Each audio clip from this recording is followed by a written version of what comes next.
So welcome to today's video. We are taking a look at the Winsor Newton Revival collection. I have here the ones with the 6 watercolor tubes. There is also a set in a 24 half pan aluminum box with 8 colors, 8 half pans. With 2 colors I don't have in the set, but those 2 colors are, in my opinion, even more redundant than some of the others, because the first one is aureolin hue. You still can get the original aureolin, the cobalt yellow, if you really like to, and the other one is viridian hue,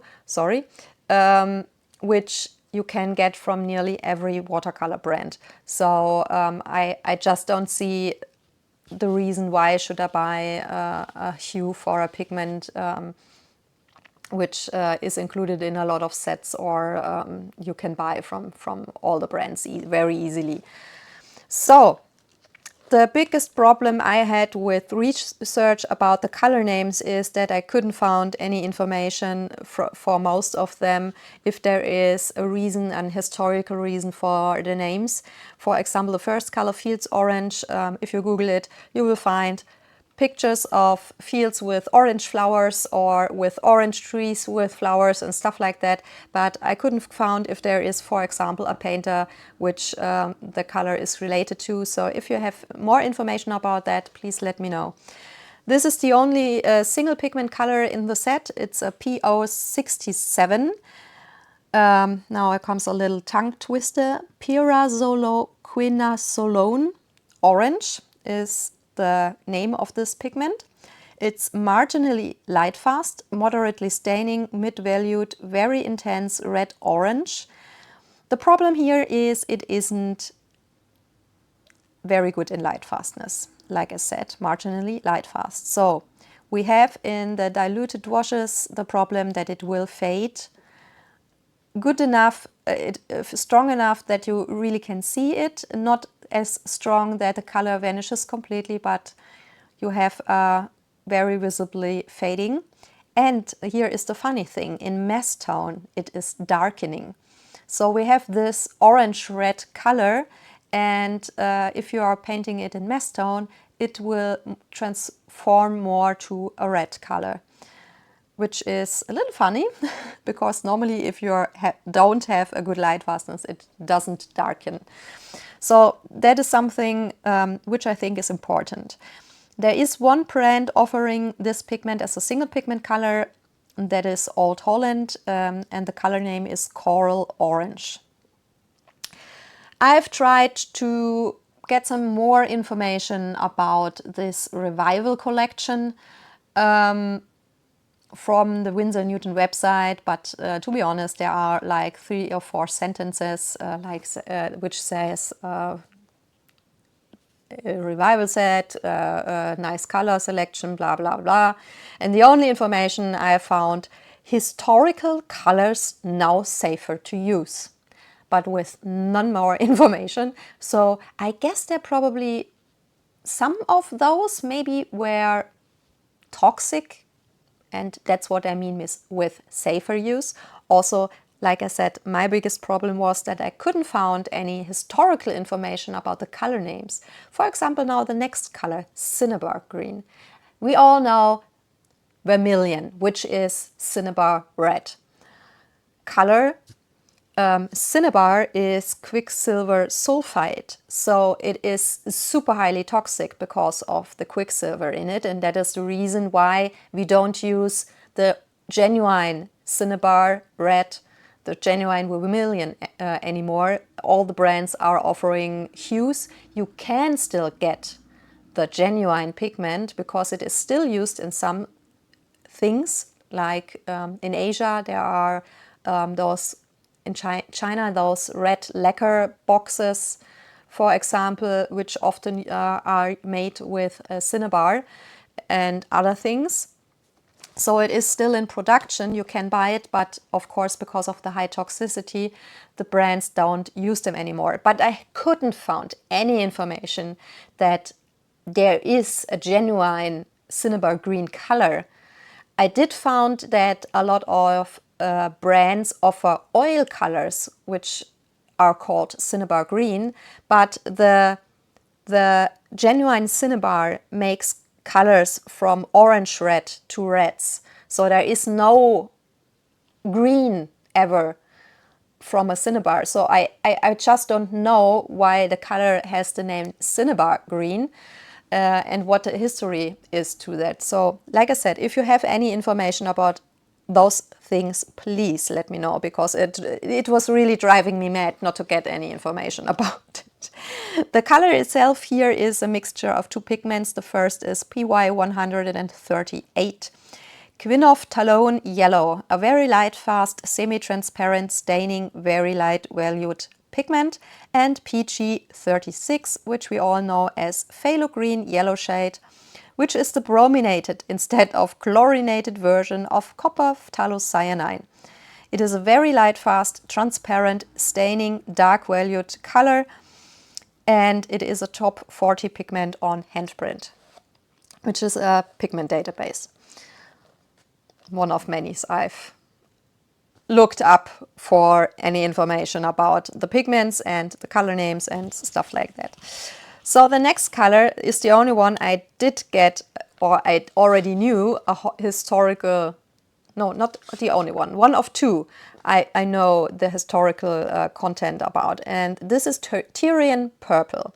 Tyrian purple, also known as imperial purple, is a color which was originally made from snails, from a special kind of purple snails.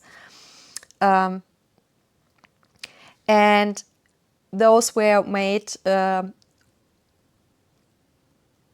in the past to get very beautiful purples, and this is the reason why we have the connection often that purple is somewhat a royal color, because if you are looking at, for example, those coronation mantles some kings or queens did wear, for example, Queen Elizabeth II did wear on her coronation day in the 1950s a genuine Tyrian purple colored coronation mantle. You can look it up at some historical pictures, photographs.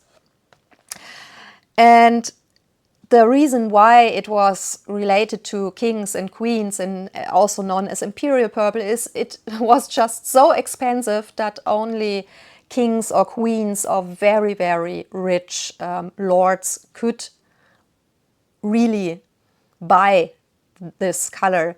And it is still today the most expensive pigment in the world. I know that a lot of videos says the most expensive color or pigment and refer to it as the genuine lapis lazuli ultramarine blue, but to be honest, a genuine lapis lazuli blue is super cheap in comparison to genuine Tyrian purple, because for 1 gram you have to either kill or milk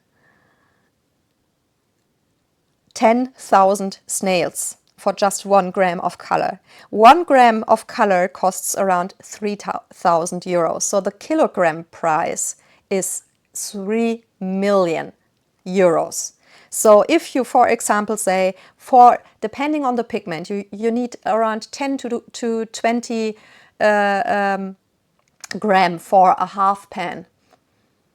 Depending on the pigment, some pigment need more binders, some use less. I don't know, because of course because of the price. I've never tried it with a genuine pigment like that.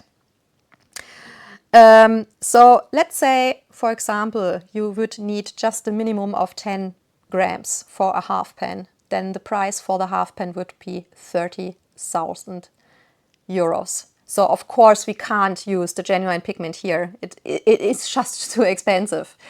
But yeah, that is something I just wanted to tell, why you can still buy the genuine pigment. Crema Pigmente offers it for example. You can watch it up. It costs, like I said, one gram like 3,000, I think, 93 euros or something like that.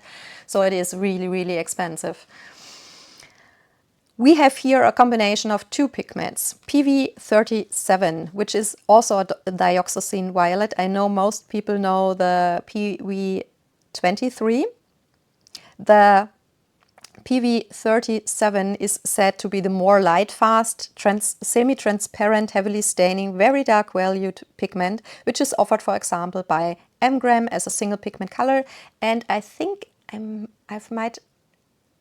not quite sure, but I think also Roman Schmal has included it like 1 or 2 years ago in their range. It is the more complex and, like I said, more light-fast version of a PV23, but on handprint it says that he could come to any difference in the fading. So both pigments fade depending on the brand. Some fade more, some fade less. So this is definitely a color where you should say handle with care. He rated it as a blue wool scale 6, so mediocre in light fastness. We have also in this a PR202, which is a quinacridone magenta, a light, fast, transparent, heavily staining, dark valued pigment. It has the same molecular structure than a PR209, which is a quinacridone red, but the difference from the color shade is because of the difference in the crystal structure, which I think is very interesting. So the next color, the first and the second row, is Ultramarine Ash. This is also one of the two I said where I knew there is a genuine historical background to it. Ultramarine Ash is like a side product in the production of genuine ultramarine blue made from lapis lazuli. Lapis lazuli is a stone which has a lot of inclusions. If you look up a stone or even a picture, if you don't have one by yourself, you can look up photographs and you see that you have most of the stone in this ultramarine blue color, but there are inclusions sometimes in gray, white, in black and brownish colors. And of course, if you want the ultramarine pigment, you want only the glowing blue parts of it. So you grind a stone, you wash the pigment, and in the washing process you separate the particles with less strong blue particles or the other colored particles from the very strong blue pigments. And the rest, the side product with the inclusions and the not so strongly glowing blue pigments, this is the ultramarine ash. You can still buy ultramarine ash, for example, on Crema Pigmente, which costs like, I think, I don't know, 100 grams or 50 grams, like 500 euros. So it is still a very expensive pigment, and that's the reason why we don't have a genuine ultramarine ash in here. But it is also a hue, which all of the colors probably are. Like I said, from the ones I haven't found any historical information, I of course can't say for sure, but I guess that those are historical, if there are historical related genuine versions, then those are probably also hues. So we have, of course, in our ultramarine ash, PP29 in the synthetic version. Just a side note, the genuine lapis lazuli also has a PB29 as a pigment number. They don't have different numbers. Like, for example, we have an iron oxide that we have a different number for the synthetic and the natural version. I tried to swatch two of the colors, the mineral gray and the ultramarine ash, here on the paper from Arches, on the little swatch, just to look if I have a different result on it. Those here are pictures I have from the Winsor Newton website. I will say in a moment things to that picture, but I just want to get the information about the other colors out first. In the ultramarine ash, we have as a second pigment the PG23, which is a green earth or caledonite green shade. It is a very light fast, semi-transparent, lightly staining, moderately light valued pigment.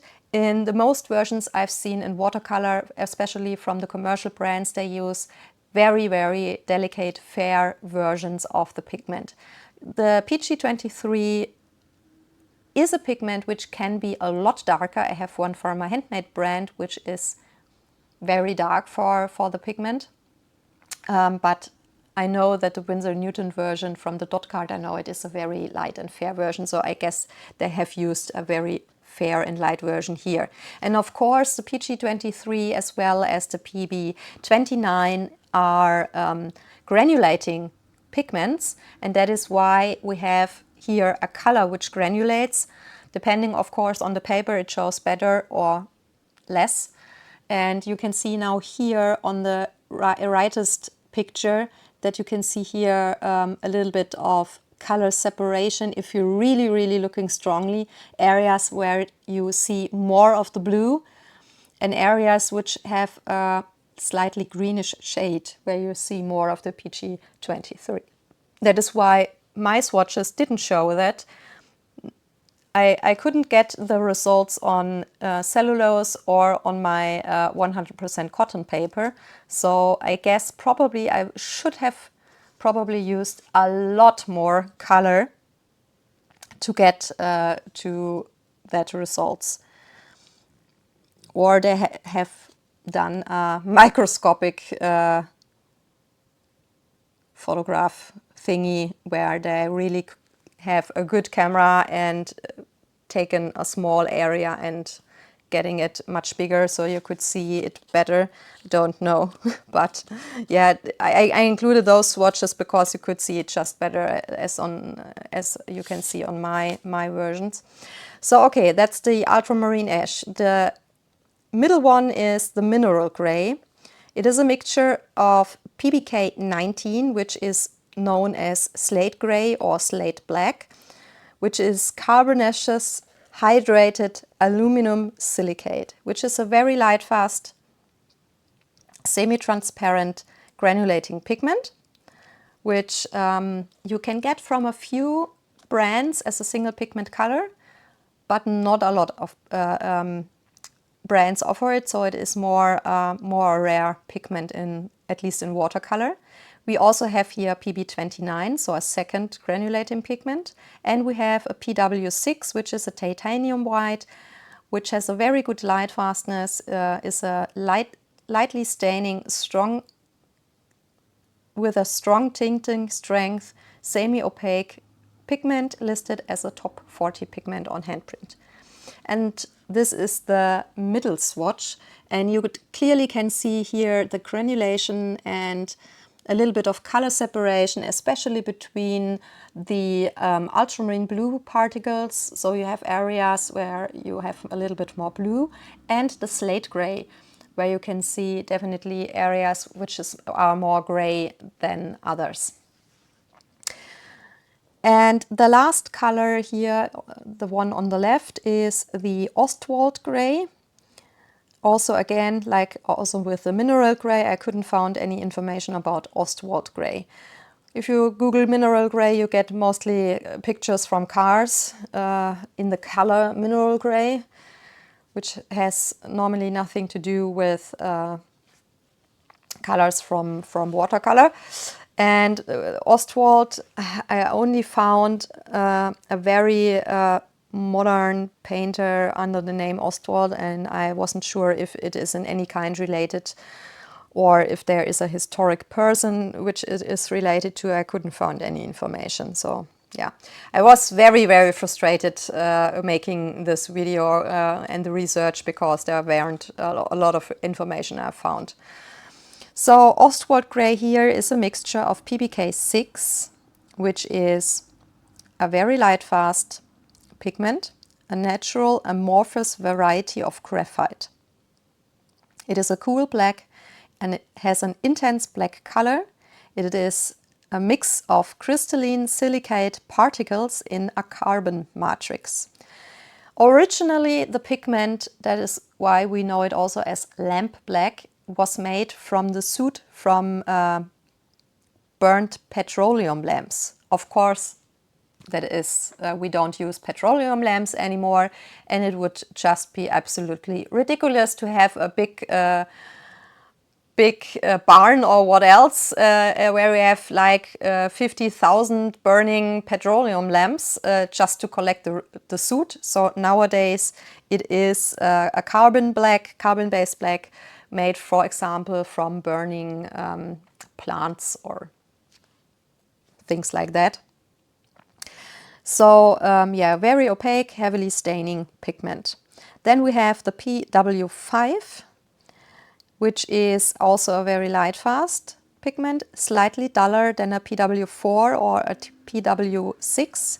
It is non-staining, has a fair tinting strength, so it is really not very opaque. I once tried to draw or color a moon with it, and I needed like 5 layers to really get a visibly white residue on my paper.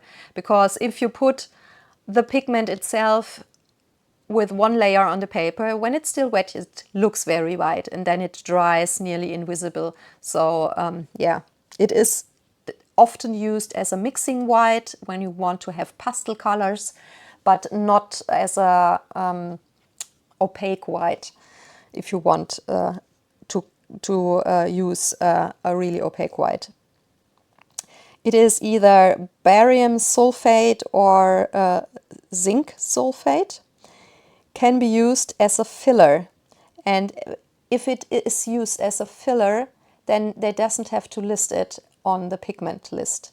I've mentioned it in the past, but I think it is just important to know, so I wanted to mention it again, that for example in cheaper or student grade paints we often, of course, or we always have filler, and filler are don't have to be listed which ones they use. So for example, if you have cerulean blue, which is just listed as a PB15, and it isn't this dark transparent blue color, you know, but a very sky bluish color which looks like it has a lot of white in it, but there isn't listed any white in it, then probably it has a PW5 in it, for example.